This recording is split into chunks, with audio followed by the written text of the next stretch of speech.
Almost there.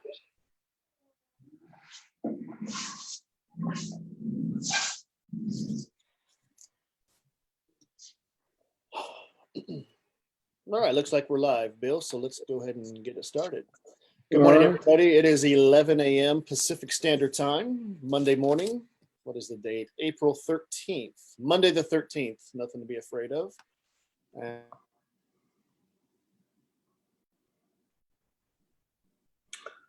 And today we're going to look at the book of Ecclesiastes. You're freezing on me some.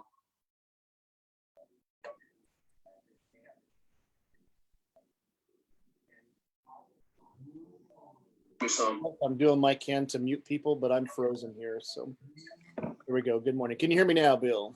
Yes. Good. Okay, very good. 11 a.m. Pacific Standard Time, Monday, April 13th. But I'm frozen here. And you got to turn my sound. Good morning. Can you hear me now, Bill? Yes.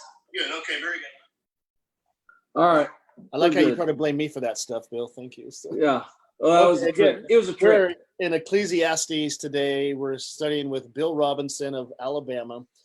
And Bill and I have, I think, a very good history together. I did a preacher training program in Tucson, Arizona, where his father-in-law is one of the elders still, right? Is that so? Mm-hmm. And just did a great job. I did not know who Bill was, and I go on to my first work, and I get a phone call about 2003, I think it was. Hello, I'm Bill Robinson. I'm in Kentucky. I want to fly you up here to visit us. I'm thinking, who is this stranger trying to fly me up? And what they did in Kentucky at that time, I think the University Heights has had like a summer series. And all of a sudden I find myself preaching between Ed Harrell and Dee Bowman. And I'm thinking, what's wrong with this picture? What have you got me into, Bill? And then after that, Shane Scott was in attendance. And I remember that night you bought us all a bunch of White Castle hamburgers. Yeah. I think the three of us plowed through about 30 or 40 of those, made for a very interesting night. You and my daughter.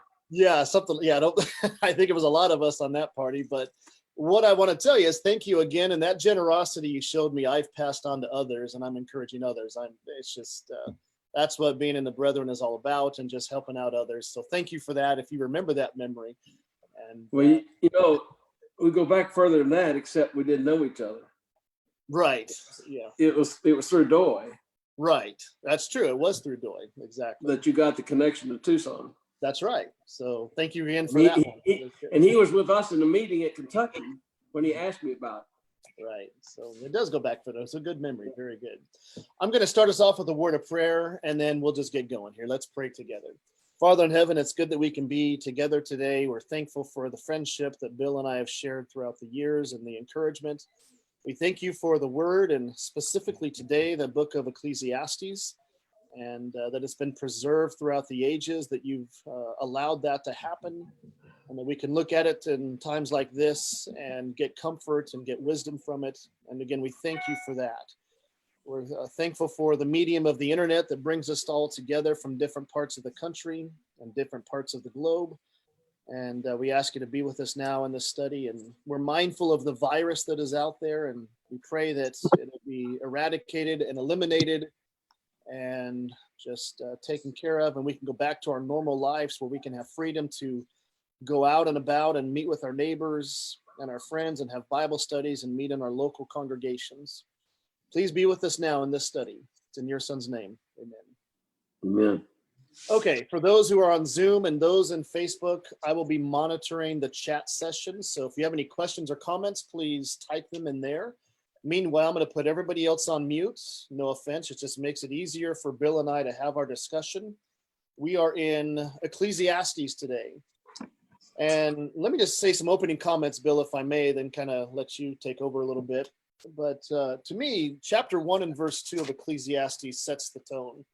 There's an author who's trying to find meaning to life, which is one of the deepest questions you'll ever ask. And he says, a life without God, basically, it's all empty, or vanity of vanity, says the preacher, all is vanity. He says the same thing in chapter 12 and verse 8. So the book is bookended by that verse, and that's his conclusion. And it's like a sitcom or your favorite movie. It has a very happy ending. Here's the solution, and most of us know the solution in chapter 12 and verses 13 through 14 about when everything's been said and done and tried, we need to fear God and keep his commandments. But in the meantime, let's explore this idea of emptiness or vanity or meaningless, and maybe let's talk about how he gets there. One of the things that I observe in chapter 1, verses 5 through 7, is I'll just call it the cyclical nature of life. In chapter 1 and verse 6, he'll say, for example, blowing toward the south, turning towards the north, the wind continues swirling along on a circular course. The wind returns. Verse 7, the rivers flow into the sea is not full. To the place where the rivers flow, there they flow again. And it's just that evaporation cycle of clouds on the ocean. They go to the land, they drop the rain drops and it goes to the ocean and just repeats itself. And in essence, that kind of, what progress does it make? There is no progress, and that's what life can be. I can get up in the morning and have breakfast, go to dinner, go to work, go to dinner, go to bed, and do it the same day for 30 years. There's a cyclical nature of life, and there has to be more meaning, doesn't there, Bill? Yes, I think that's a great chapter to start with. Obviously, it's the first chapter. I think your point's well taken. The tone of the book is set in vanity of vanities. And really what I tell people is, if you go to a big box store like Best Buy or something like that, and you buy a major appliance, when you check out, after you're paying for it, the last thing they try to sell you is a warranty, the guarantee. Life comes with no guarantees under the sun. There's no warranty about life under the sun. It's filled with uncertainties. It's filled with challenges. But at the same time, there is this restlessness to life that you just read. I think the first chapter, just as it is cyclical, it is depicting the restless nature of man. That there is something more to man and to this life than what we see under the sun. And so that when he says life under the sun, he's talking about our earth life. And there's more to it. And I think people long for something greater than themselves. And I think that's what the book is reaching that conclusion.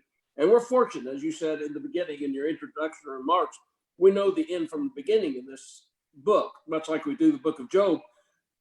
And because we know the end of it, we don't read the middle part, and we don't read Job either for the same reason, because we know the beginning and we know the end, and we're missing a great deal of information that is very helpful, because I think as the restlessness of man is depicted in the first chapter, he has questions. Man has questions, and he is challenged by the uncertainty of life.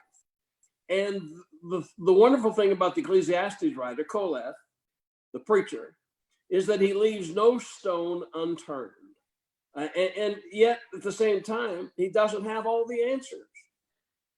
And I think it's Chesterton or C.S. Lewis, somebody, one of them said something to the fact that the true marks of a spiritual man is his ability to live with some unanswered questions.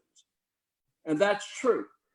Yet he doesn't back off the hard questions. He comes to grips. And what he says is, what is crooked cannot be made straight, and what is lacking cannot be counted. In other words, there's just some inequities to life. There's just some challenges and difficulties about life. I can't explain them. I don't know why. So the fact that he tries it all is interesting, and I like this book to maybe evangelize to others who don't have a Christian or even spiritual background. Amen. Because we're seeing already in chapter 1, when you talk about the cyclical nature of life, and working every day for 30 years, 40 years, and you walk away, okay, where's the meaning? Is there more? I'm unfulfilled. That resonates with a lot of people who are looking for maybe more. But almost with a type A personality, how do you break that monotony? This writer, as you said, tries it all. I don't know anybody, Bill, who has the resources or time to try everything this guy tried. And I think one of the reasons God preserved this book for us is to say, think about all the things you've tried. You've not even come close to what this guy has tried. We'll look at that in chapter 2. We won't have the time or money or resources to try all that the author here tries. But he does, and he's sharing with us hopefully the lessons learned is we don't need to, we can stop looking there. But again, it's this process of looking and all the things that he did. Chapter 2 and verse 1, he tried pleasure. If it's not fun, I'm not going to do it. Well, okay, that's a great outlook of life, and however you define that, gets him nowhere. Of laughter, verse 2, it accomplished nothing. And then really verses 4 through 8, he enlarged his works, he built houses, he made gardens, he made all fruit trees, and all those things he does, and he still walks away unhappy. And again, this resonates with people who are looking for contentment. You like his idea, you like his energy that he's always trying, but you're almost sad for him that he doesn't find the answer yet. And we see people like this all the time, don't we? Yeah, I mean, it's just the sort of the aimlessness of life without God, and men are going, and that's why I said there is a longing in man for something greater than himself, and unfortunately, men try to fill that void with alcohol or drugs or sexual promiscuity or becoming a workaholic or something along that line. And people that are given to those sort of propensities and are engaged in that kind of behavior, really what they're saying is that I need more out of life than what this life has to offer. Where can I find that? And that's the point of the book of Ecclesiastes, is that he's leading us to that wonderful conclusion that God is the one who makes us full. You know, my generation theme song was "I Can't Get No Satisfaction" by the Rolling Stones. And that's true. I mean, there wasn't any satisfaction. There is no fulfillment to be found in this life. For that reason, the Apostle Paul writes, "In him are ye made full." Colossians 2 and verse 9. That if we want satisfaction, this is where we're going to have to find it, and that's in God. Did I lose you? No, not at all. I'm here. And look, it's funny you did a 40-year-old illustration or 50-year-old illustration. Maybe that's awesome. Almost 60, 1965. Pardon me. I need to do my math again. That's great. I talked about that today. 60 years old almost, that song is. I'm older than I realized. People still know it. Yes, they relate do. to that song because of the fact that it talks about the discontent with life. Mm-hmm. And the other song, so I'll just mention again, the other song that I mentioned in my 2-minute video this morning was the song "Yesterday." It's about a man who has done and said something that he wished he had never said yesterday, and he's trying to go back and fix it. Those are the two big problems that we have. The story of redemption, trying to fix and buy back our past that we can make it right. And what I said in my 2 minutes is that we are on a journey to meet our past, and we're going to meet it either forgiven or unforgiven. And because of the fact we can't deal with the present, we're not satisfied. We've got to find something that's going to answer it. Right. For those who don't know what he's talking about, on Bill's Facebook page, you can find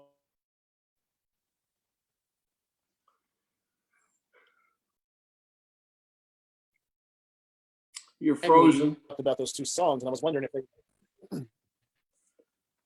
if those two songs come up. So you said I was frozen. I don't know what to do about that. Yeah, no, they're not. I'm just telling you. So they still didn't hear your explanation. I have on my Facebook page. There's 2-minute videos every day, Monday through Friday, and so that's what. And today's was on the discontent of man. Very good. Thank you. The devotion you have. So back to chapter 2 of Ecclesiastes. I looked through verses 4 through 7, and look who he's doing it for us. Not that he's enlarging works; he's enlarging works for myself. And I built houses for myself. I planted vineyards for myself. That's the focus, and that's the key. But that's Satan's lies to you. You got to take care of yourself. Got to take care of number one before you can look elsewhere. And that's opposite of what God says is the key to happiness or contentment. But I'm going to look at chapter 2, verse 11. To me, that's one of the key verses in the book. It says, "Thus I considered all my activity which my hands had done, and the labor which I had exerted, and behold, all was vanity, striving after the wind. There was no profit under the sun." I think it takes a lot of humility to come to a statement like that. When you try all these things and you're as successful as he is, and the slaves and the singers and the pleasures of men, the concubines, everything, and for him to walk away and say, "I'm empty here. There has to be more." I heard Mike Wilson say in his book in Evangelism, he said, "If I only had blank, then I'd be happy." And how do you fill in that blank? Well, this author is telling us all the things that he's tried, and it got him nowhere. But it takes humility for us to admit that. And you and I guess you and I have a similar background. At one point, we were looking for everything. Not like this guy, but we were looking for everything but God and the Bible. And this is, to me, where this resonates with people who are looking for pertinent answers. Yeah, as much as the tone of the book is set by chapter 1 and verse 2, the question of the book is in verse 3. What does a man gain by all the toil which he toils under the sun. That question comes up again later on in the book, in the next chapter, as a matter of fact. But here he's answering that question to the point, life is meaningless if this is all there is to life, is what we can see, touch, taste, hear, and smell, the empirical senses. If that's all there is to life, then it's empty. It's vanity. It's a striving after the wind. It's unfulfilling. And that's the point. Mm-hmm. Where are we going to be made full? Where are we going to get our satisfaction? Is it wise to say, Bill, do you think there's nothing wrong with trying to build houses or make gardens or planting vineyards? It's wrong to have concubines, obviously, but a lot of the things he's doing, it's not wrong. You mentioned that. It's not wrong to do some of those things, but keep the right focus. Again, the emphasis in chapter 2, 4-7 is he's doing it for, quote, myself. I'm doing this for me, instead of doing it for God or out of service, or just being a good steward of what God has given you. And some of the most generous people I know are Christians who I don't blame them for wanting to advertise. They've got some money to be generous with. I don't blame them for keeping that hush a bit. But they're very humble guys in their regard. So. Yeah, and I think one of the things, at least to me in the book, up to this point and through chapter 2, it's almost as if God is in a bad light. I mean, what he says in verse 24 in chapter 2, there's nothing better for a person than that he should eat and drink and find enjoyment in his toil.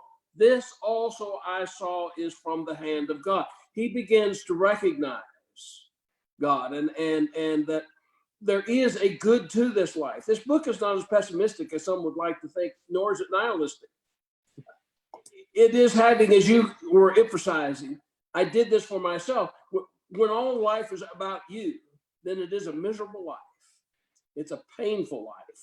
But when you start recognizing the good and the enjoyment of life, where that comes from, your food doesn't come from Kroger's or Safeway or Publix, depending on what part of the country you live in.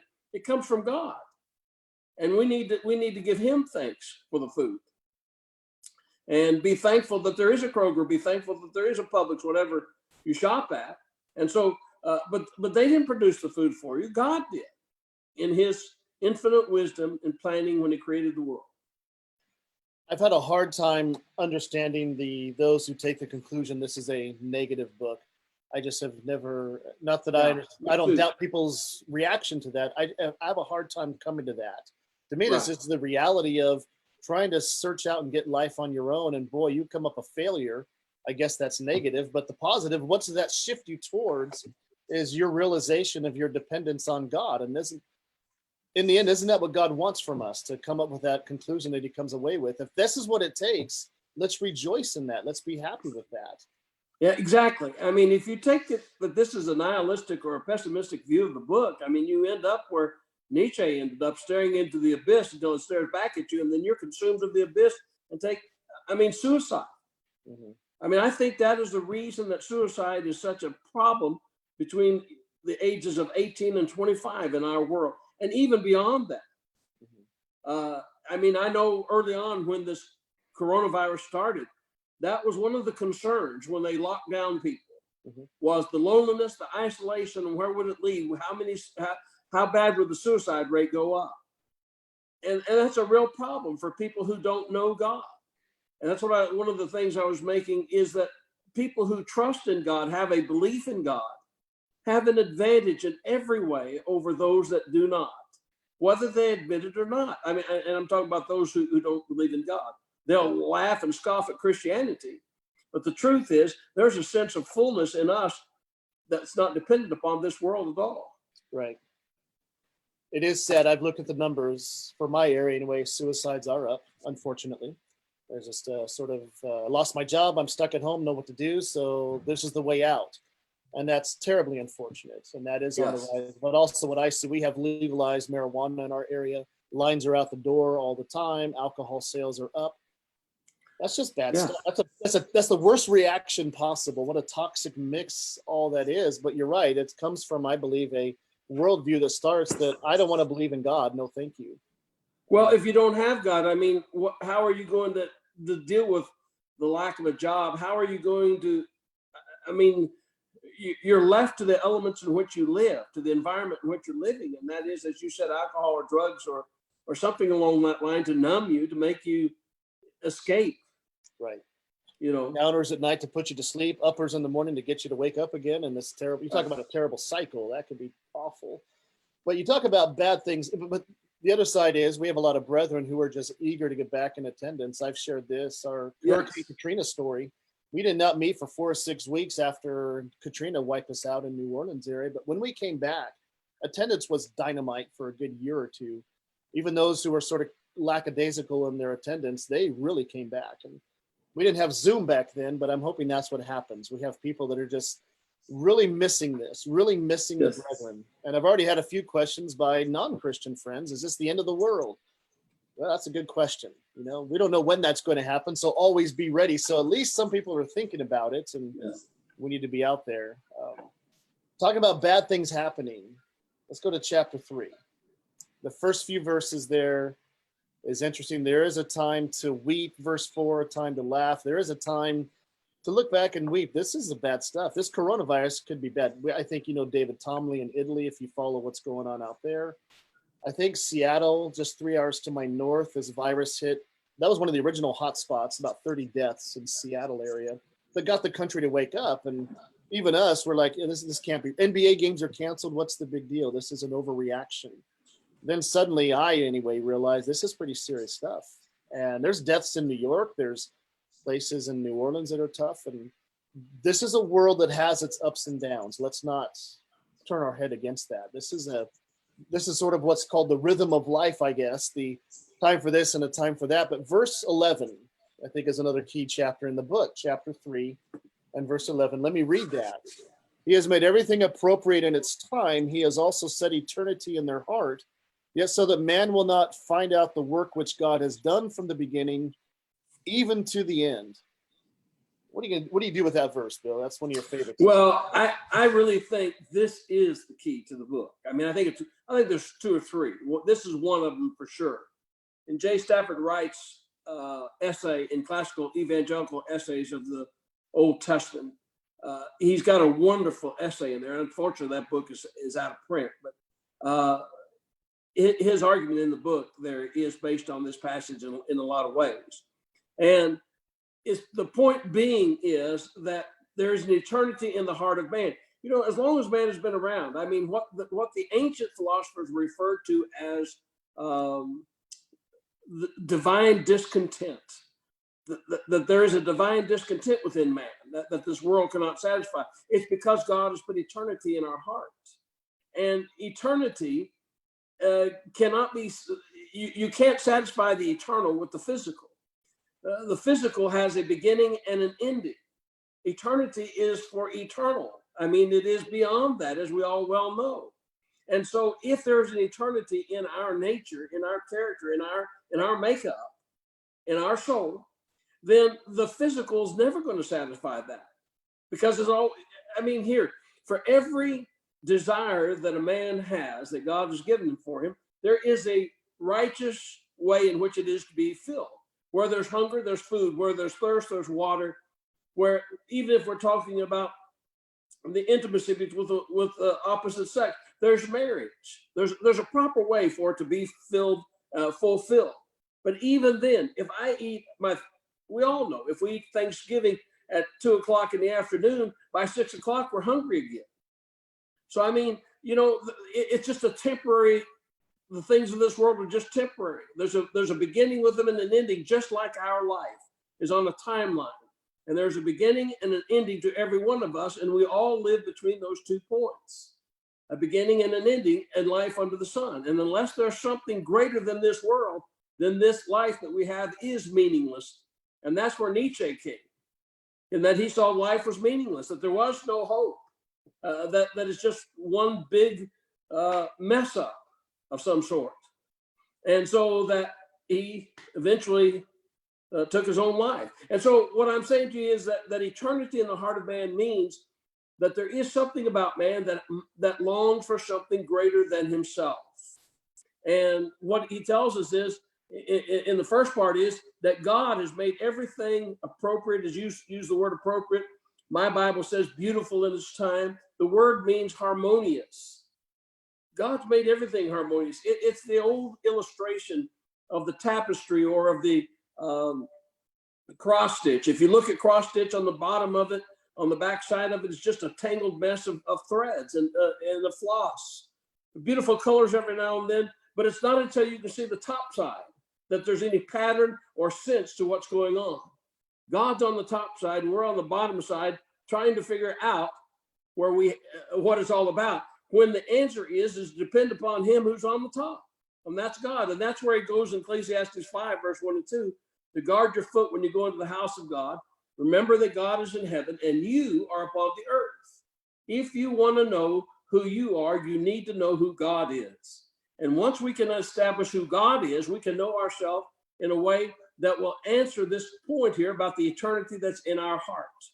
That is that God will make us full. And that's what Paul says in Colossians 2 and verse 9, that in him are you made full. You're satisfied in him. And so there is that fulfillment in life that only comes from God. Staying in the same chapter, Ecclesiastes 3.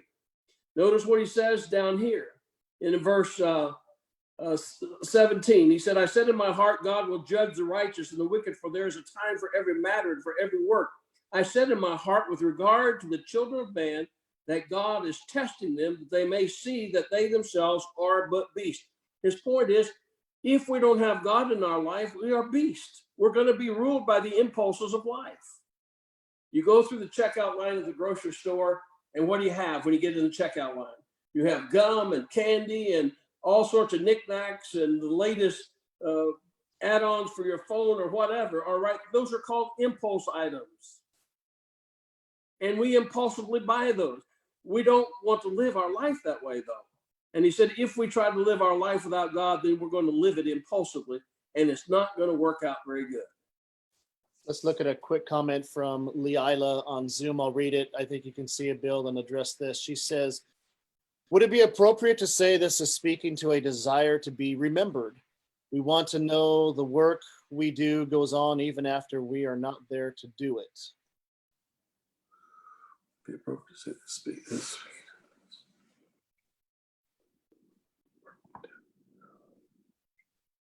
I think in some ways, he especially makes that point in chapter 6 about what's going to happen to me afterwards. I think the legacies that people try to build for themselves are evidence of that. But even there's no guarantee what's going to happen to them. I mean, I think of statues like Marx and Saddam Hussein coming down. They built those. They had those built for themselves as a legacy. Men that have acquired fortunes. You go into Kentucky and there is the Calumet Farm, one of the richest farms at one time, horse farms in all the world. When the principals died and was left to the heirs, they all went bankrupt. And so that's typical. What's going to happen to your legacy after you leave? Well, what difference does it make? What the writer in the book of Ecclesiastes tells us is there is no more remembrance of the things upon the earth when man dies. Yeah, Ecclesiastes 9. That could be a subtle. What I came to mind when I read that was the pyramids, and they were leaving a legacy, and then here those pyramids just got grave robbed over the years, and what a legacy that was in the end. This idea of this verse 11, eternity in their heart, to me is a comforting idea. On a personal note, I mean, you and I have shared a background a little bit, didn't grow up Christians and stumbled into it later on in our own ways.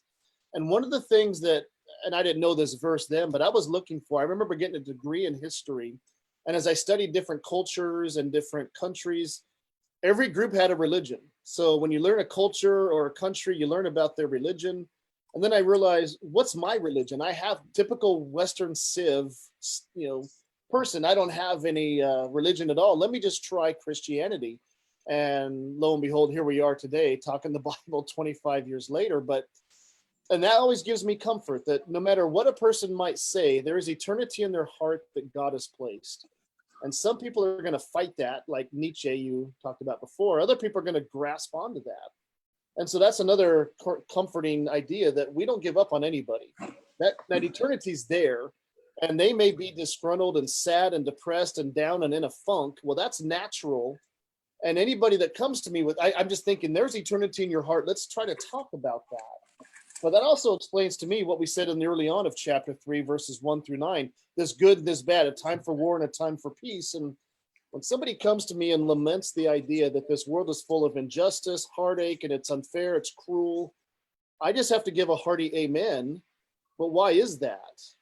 God allows those things to happen. And why is God allowing those things to happen? Even a virus to, maybe he's trying to tell us that this world is not our home. Are we willing to explore that idea? Yeah, great point. Great point. I try to tell people, why is there injustice in this world? Who ask the question, why do bad things happen to good people and so on and so forth? It happens to all men alike, is what the writer of the book of Ecclesiastes says. It comes to all men alike. And the point is, of what I just said in Ecclesiastes 3 and verse 16, he said, moreover, I saw under the sun that in the place of justice, even there was wickedness, and in the place of righteousness, even there was wickedness. And he's pointing it out. The reason is because without God, we are just mere beasts. We just, it's the survival of the fittest. Mm-hmm. And the reason that there is injustice in this world, and the reason that there is bad things that happen to good people, are all reminders that we're made for a better world. We're not made for this world, and God's trying to wean us from this world. And, as hard as the message may be, those are hard lessons. And we've all had to learn hard lessons the hard way. And some of them don't learn it at all. And some of them die before they ever learn it. And I am sad about that. But we deal with God on the basis of our understanding from the scriptures, knowing who he is, that we can know ourselves. Another fun exploration is those who want to cry to Christians and say, where's your loving God now? This virus is going worldwide. That's, there's a lot of ways you can go with that, but even the atheist has to explain that problem. So of course, exactly, the Buddhist has to explain that issue, even though Zoroastrian. So atheism, it's a Zoroaster, A to Z, all the religions, no matter what your idea of choice is, you have to deal with that. I think the Bible gives an answer that makes us cope with it a lot better. There's no denying it. And I'm sorry injustice happens, but what are we going to do about it is the question.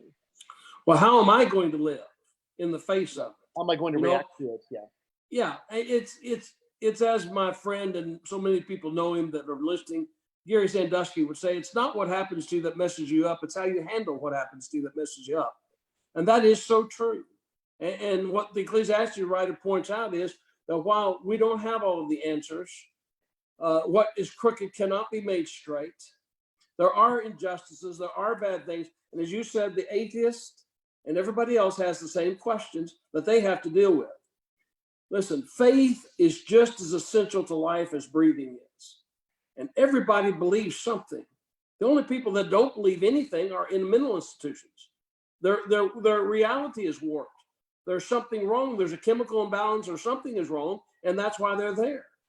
Their reality, the reality is not there. But anybody who lives in the real world has faith.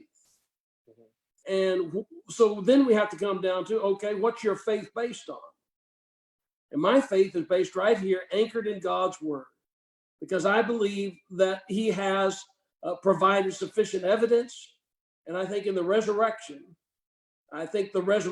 is one of the easiest things for me to defend. And if I can believe in the resurrection, then I can believe anything that God says in his book.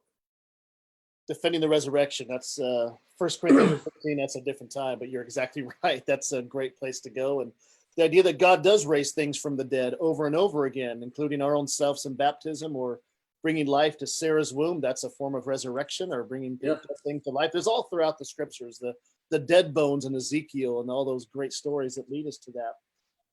I want to talk about this. Go ahead. Oh, I was just going to say, in Ecclesiastes 6 and verse 7, he said, all the toil of a man is for his mouth, yet his appetite is not satisfied. If you have a New King James Version, I think that passage is translated really well. When he said, all the toil of the man is for his mouth, yet his soul is not satisfied. You back up in Ecclesiastes, the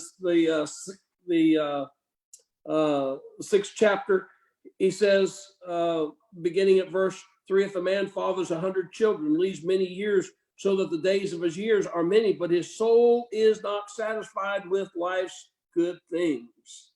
A man who does not know how to enjoy life leaves himself empty. A man who tries to satisfy the soul with material things leaves himself empty. And so that's his point. We're never satisfied with things of this world. I tell the story when I go off in a meeting or something and come back home. I can tell you that some room of furniture in my house is going to be changed. I always say it's a test to see if my wife is testing me to see if I really notice it.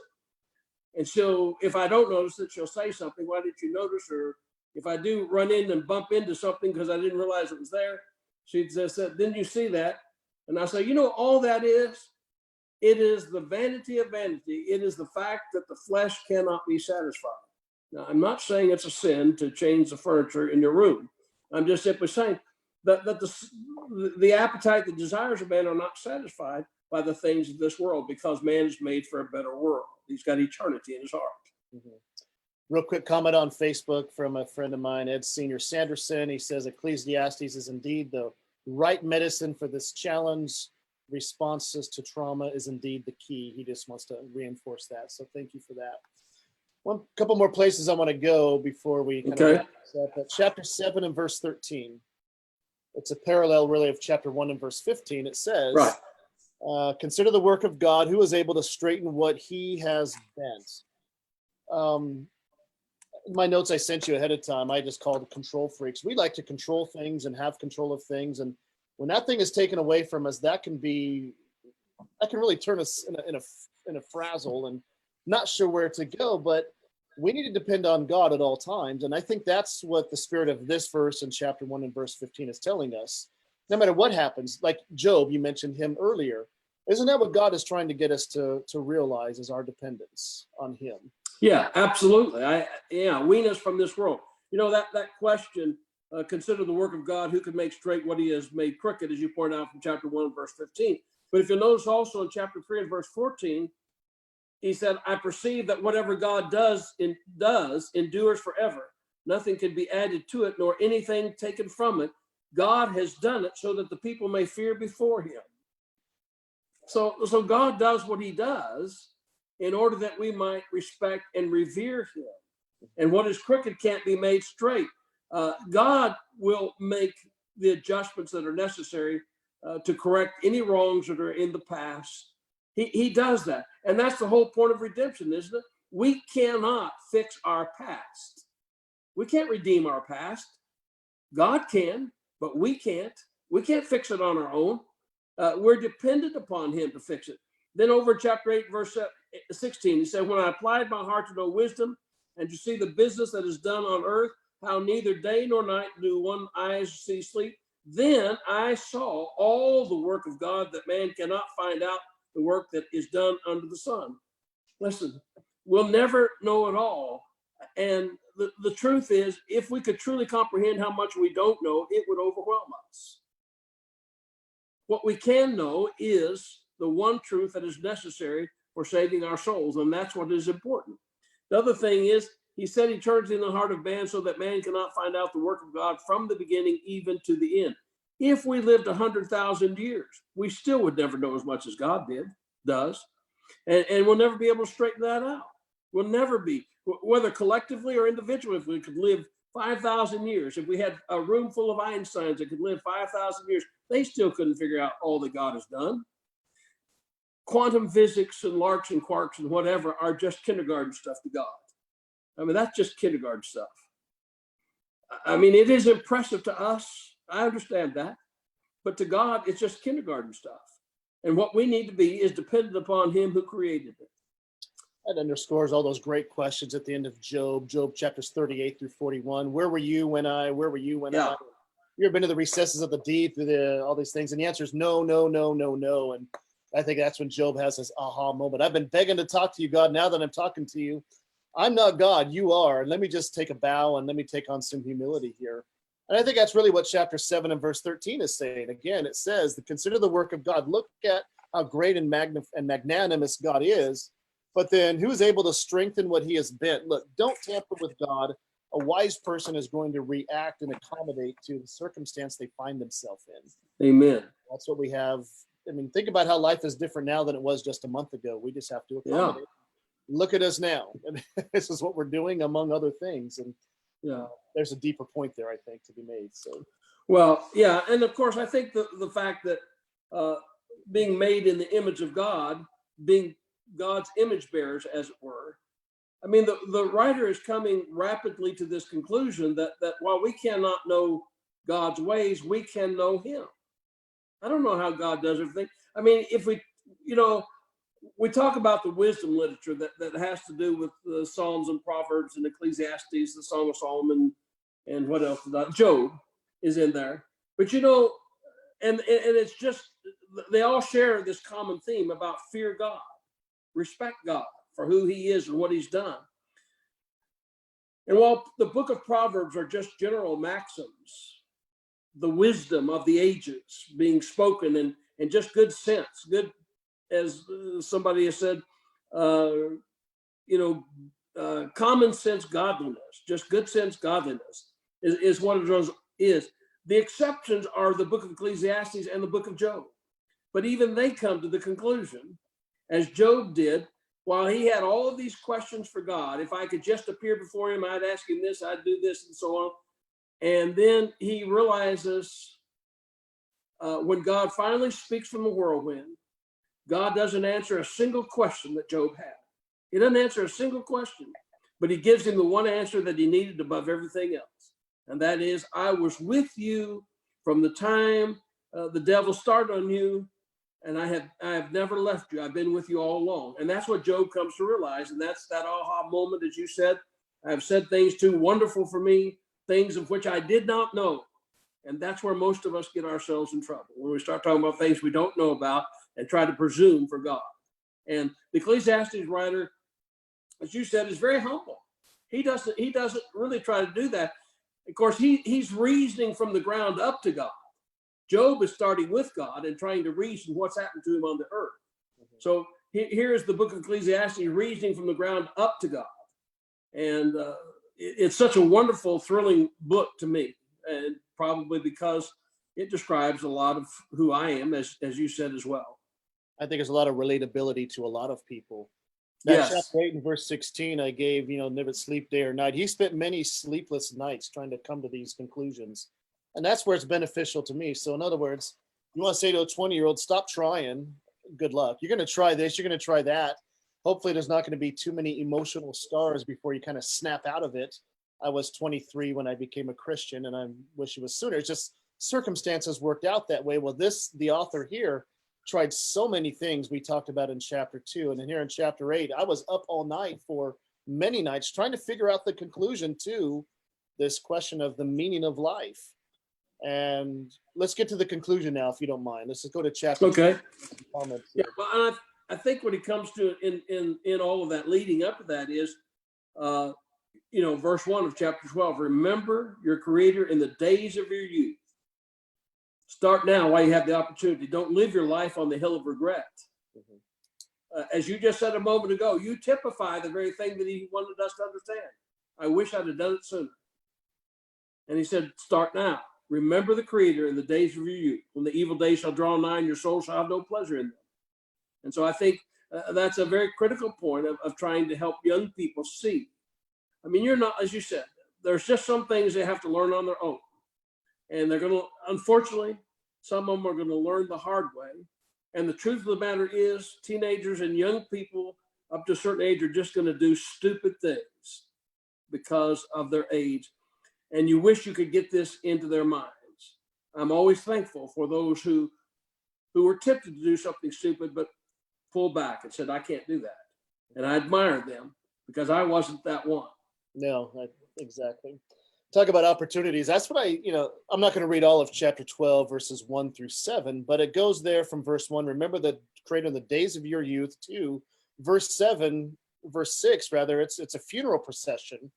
I think part of that is telling life is pretty brief. And you said the word opportunity a moment ago. In other words, make the most of the opportunities you have now. In a very poetic way, he talks about, the grinding ones are idle, and you look through the windows, they're growing dim. Your hearing goes, your eyesight goes, the mighty men stoop over. And here I am, 49 years old. It's hard to walk some mornings after doing work, that kind of thing. Everybody relates to that, but really life goes by pretty quick. It's a vapor, as James says. And so make the most of those opportunities you have now. Be a good steward of what God has given you now. Why? Well, let's just read verses 13 and 14. I think this is the why. Let me finish it out. I'll read it. It says, the conclusion when all this has been said and heard is fear God and keep his commandments, because this applies to every person. God will bring every act to judgment, everything which is hidden, whether it is good or evil. What a great conclusion it is, but it's fun to see how we get to that conclusion. It's fun to read that verse, but you really have to start in chapter 1 and verse 1 and 2 to really understand how we got here. And that's what we've been talking about here. But make the most of your opportunities. But what that verse tells me is life is going to be restless until you find rest with God. Good point. Yeah, that's a good point that you make. We are restless until at last we rest at thee, is what Augustine said.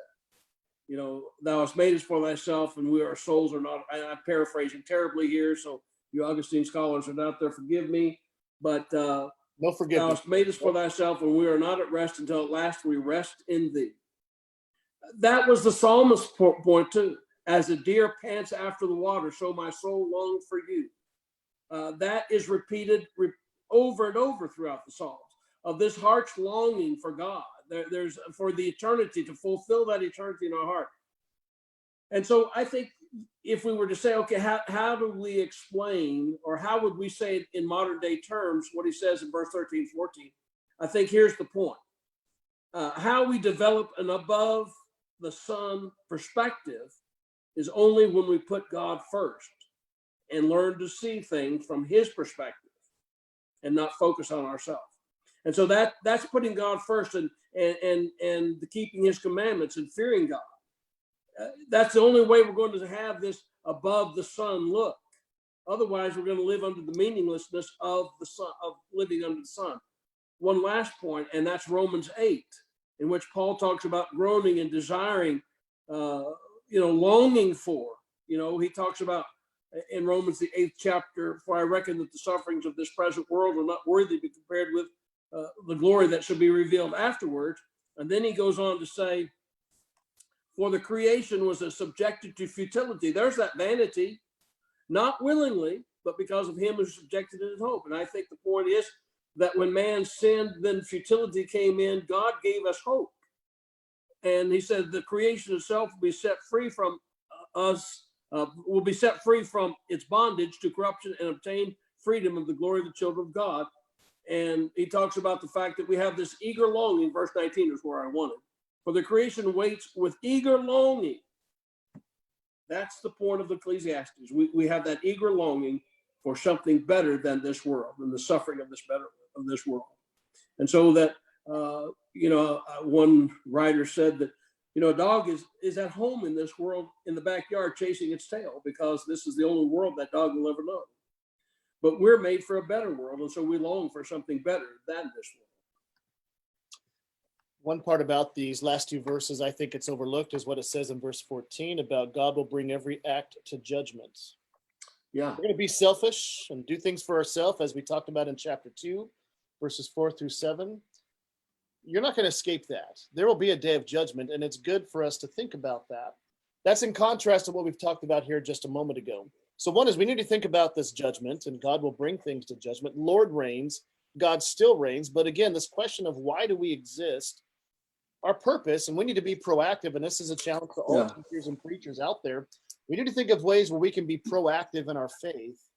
So let's talk about, what does putting God first look like? That's what question came to mind as you were talking. And I'm going to give a couple examples here, then I'll let you take over if you have any. But what does putting God first look like in our marriages, for example? You can read Ephesians 5 and the recipe for marriage there, really, in Ephesians 5:19, where both serve each other. Then it says, wives submit to husbands, husbands die for your wives. And there's an idea. And I live in an area, and I'm sure you do as well, where the marriage is a little confused about what it means and what it can be, and just that simple of a straying away from what it means to put God first. I don't hear God being talked about as far as when it comes to marriage. A year ago, the governor of Oregon's female, she stood next to her husband on one side and her female lover on the other side, arm in arm. And that probably got her more votes than anything coming from Portland, Oregon. But that was celebrated. And that's the kind of stuff we're seeing today. Movies are full of revenge that I believe are anti-God messages. And so putting God first, you're going to identify some of these things and realize we're not putting God first in our entertainment choices and the culture. And so what does it look like to put God first? It means you make sacrifices for God, and make sure as parents, you're training your children this way. And husbands and fathers need to make sure you're praying with your children and having Bible studies with your children, these types of things. That is now, I think we're in line more of, and we could do a whole series of lessons on this, but you can touch on a couple things that maybe come to mind for you of what it looks like to put God first in your life. Well, I think the easiest way to answer that is Psalms 1.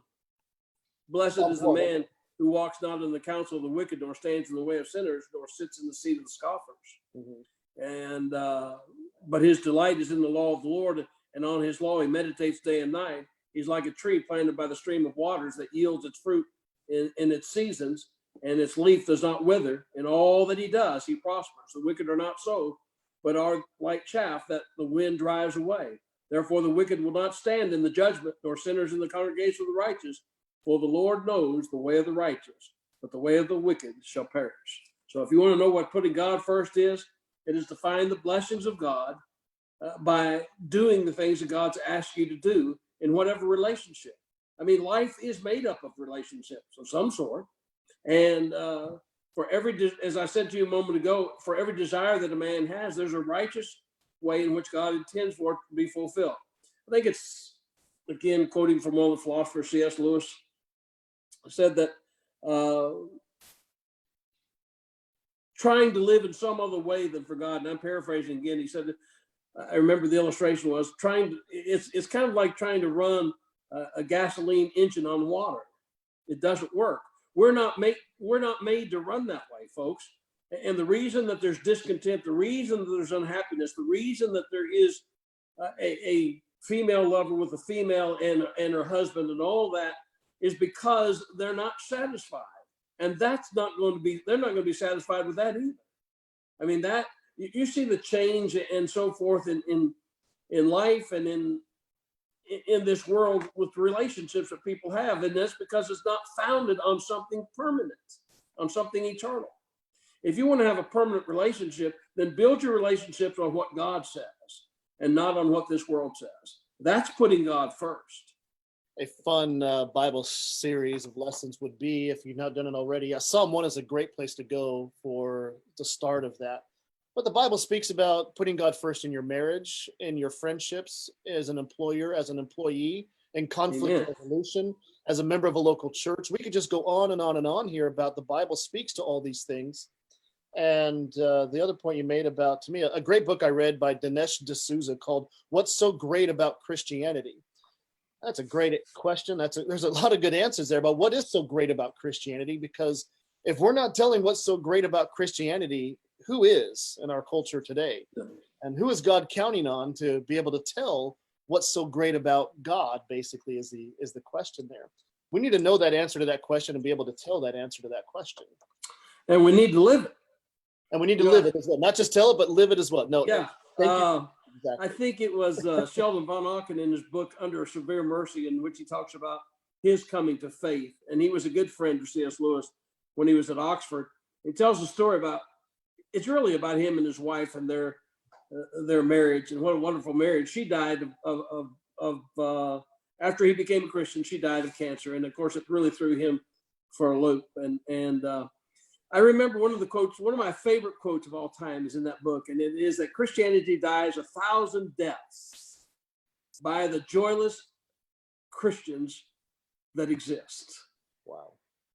Christianity dies 1,000 deaths by the joyless Christians that exist. And I think that is so true, that we look like sometimes, and we act like we're, as the old time preachers would say, we're weaned on a sour pickle.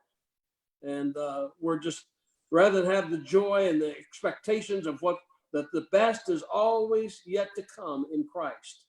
And that's so important for us to remember, even in times like this, the best is yet to come. And we make the best of our circumstances, of our opportunities, as you said earlier. because of the fact that we are Christians, because of the fact that we know we're made for a better world. That's why we try to make the best of bad situations, because we know the best is yet to come. And unless you experience that, unless you know that, you're going to be miserable and beset by the things of this world.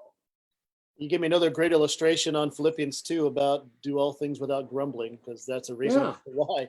Because we can kill our Christianity. Death by 1,000 cuts comes to mind, just one slow at a time. And exactly on that, and we need to be the best. I mean, good. God is counting on us to make the most of our opportunities right here, right now. So, yeah, very good, Bill. I have nothing else. You got anything else you want to close us on, or I think we've. No, I've enjoyed the time and appreciate the opportunity to be with you. I think, as I said, Ecclesiastes is a wonderful book. Don't just be satisfied with the beginning and the ending. Read in between and relate to how much he's telling us about how important it is that if we want to know who we are, we need to know who God is, and that we're made for a better world, and it's not this world. And so there is this longing within each of us that longs for something better. I apologize. Yeah, look for the process of how he gets from chapter 1, verse 1 and 2 to chapter 12, verse 13 and 14. It's an amazing process that's, I think, very relatable. So very good. Thank you for the reminder. Hang on the line, Bill. Let me cut off Facebook. We can say goodbye to Facebook land. Okay. And thank you all for joining us. There we go. We're good.